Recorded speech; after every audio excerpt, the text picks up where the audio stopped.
Hello student, आज का class 10th का फिजिक्स का है। इससे पिछले वाले वीडियो में हम लोगों ने चैप्टर नंबर 7 के न्यूमेरिकल क्वेश्चन 13 तक के क्वेश्चन को हम लोगों ने कंप्लीट किया था। आज के इस वीडियो में उसके बाद के नेक्स्ट जो आपका न्यूमेरिकल है उस न्यूमेरिकल का हम लोग सॉल्यूशन करेंगे। तो आइए देखा जाए। 31 संलग्न वैद्युत परिपथ में सेल का विद्युत भार बल 2 वोल्ट और आंतरिक प्रतिरोध 0 है। ज्ञात कीजिए पहला परिपथ का कुल वाह्य प्रतिरोध, दूसरा परिपथ का कुल प्रतिरोध, तीसरा परिपथ में प्रवाहित धारा, चौथा परिपथ का विभवांतर। यही आपका परिपथ दिया हुआ है। क्वेश्चन नंबर 31 देखिएगा, ये 2 ओम और यह 2 ओम समांतर क्रम में जुड़ा है। 2 ओम समांतर में है, तो समांतर में 1/r है इक्वल टू 1/2 धन 1/2 r है 1/r बराबर 2 है 2/2 हो जाएगा, यानी r बराबर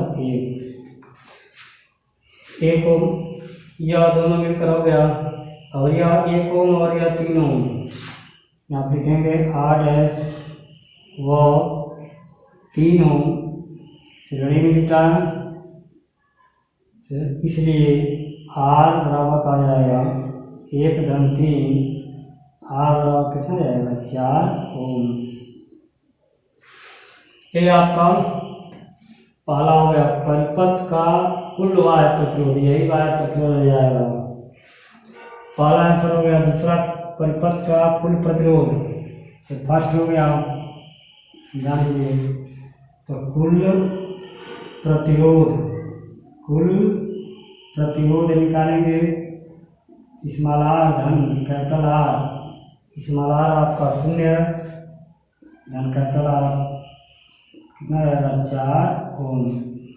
ये आपका सेकंड आंसर हो गया इसका। थर्ड वाला परिपथ में प्रवाहित धारा, थर्ड में आ जाएगा I बराबर E/, स्मॉल r धन कैपिटल R, या I बराबर small e 2 volt by small r आपका 0 और कैपिटल R आपका 4, यानी आपका 4 हो जाएगा, 0 धन 4 हो जाएगा, या I इक्वल टू 0.5 एम्पियर। ये आपका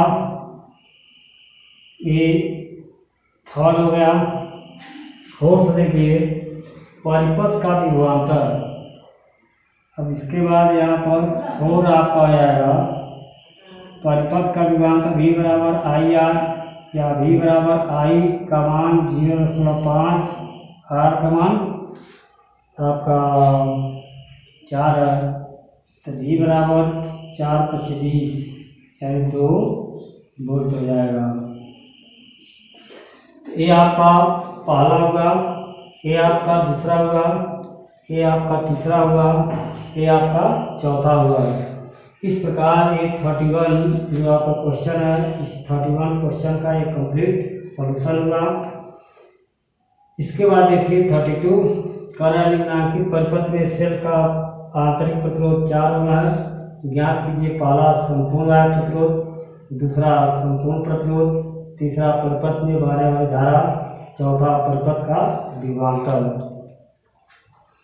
बहुत अच्छा क्वेश्चन है यह बोर्ड परीक्षा की दृष्टि से। देखिए ये आपका क्वेश्चन नंबर 32 हो जाएगा। ठीक है, तो स्टार्ट करें।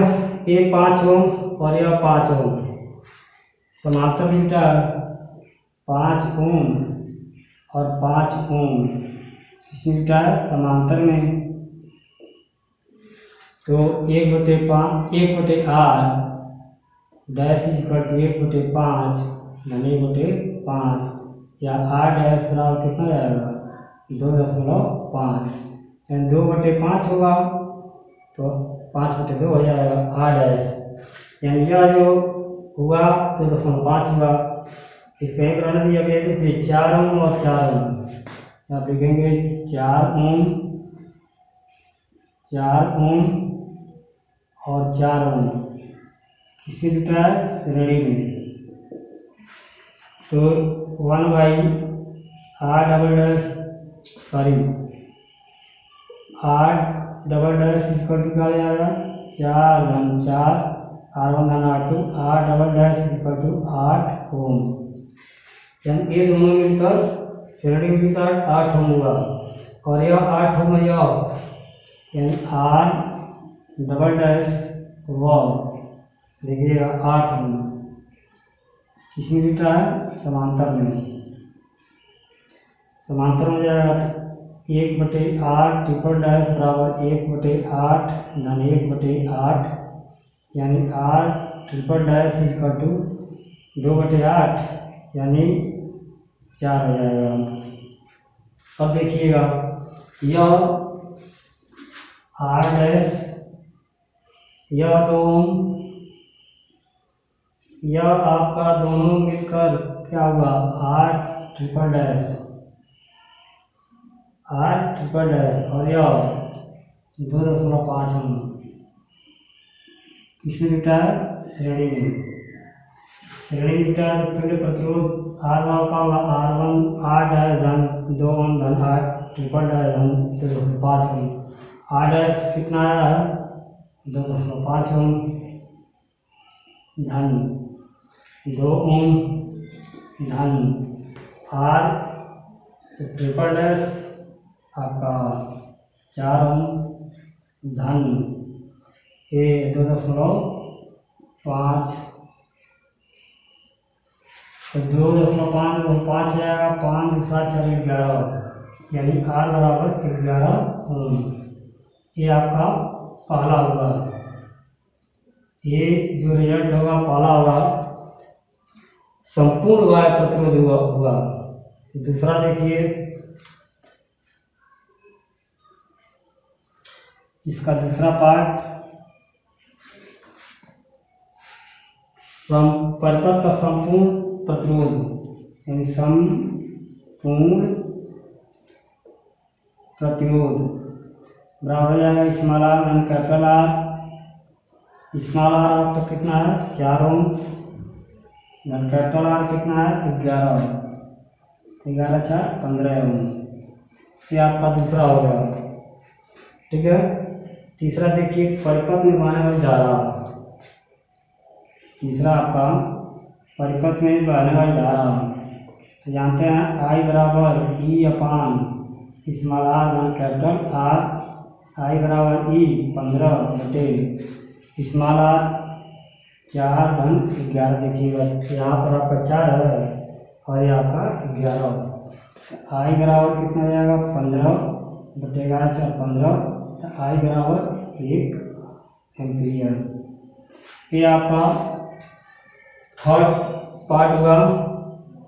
अब 4 देखिए, परिपथ का विभवांतर, तो V बराबर होगा IR ओम के नियम से, तो V बराबर I1 R का मान 11, V बराबर 11 वोल्ट। ये आपका देखिएगा क्वेश्चन नंबर 32 का एक कंप्लीट जो आपका क्वेश्चन दिया उसका कंप्लीट सॉल्यूशन दिया होगा। इस प्रकार के क्वेश्चन जो है बोर्ड परीक्षा में बार बार पूछे जाते हैं, ठीक है। इसको ध्यान से देखिएगा। सबसे पहले इसका पूछेगा, इससे अब ज़्यादा कुछ पूछ नहीं सकता है, संपूर्ण वायु प्रतिरोध। तो जो कैपिटल R निकालेंगे वो संपूर्ण वायु प्रतिरोध होगा। संपूर्ण प्रतिरोध तो कैपिटल R और स्मॉल r, तो आंतरिक प्रतिरोध वायु प्रतिरोध जोड़ेंगे तो संपूर्ण प्रतिरोध हो जाएगा। और परिपथ में धारा का कैलकुलेशन करना हो तो I बराबर E अपान स्मॉल r धन कैपिटल R करेंगे तो ये आपका धारा हो जाएगा। और विभवांतर गणना करना हो तो V बराबर IR से कैलकुलेशन करेंगे तो विभवांतर की गणना हो जाएगा। इस प्रकार ये दोनों जो क्वेश्चन आपका 31, 32 दिया गया है उसका कंप्लीट सॉल्यूशन हुआ। इसके बाद जो नेक्स्ट बोर्ड परीक्षा की दृष्टि से इम्पॉर्टेंट क्वेश्चन है वो शायद आपका लास्ट वीडियो होगा, तो नेक्स्ट वीडियो में पढ़ाया जाएगा। तब तक के लिए आपको धन्यवाद।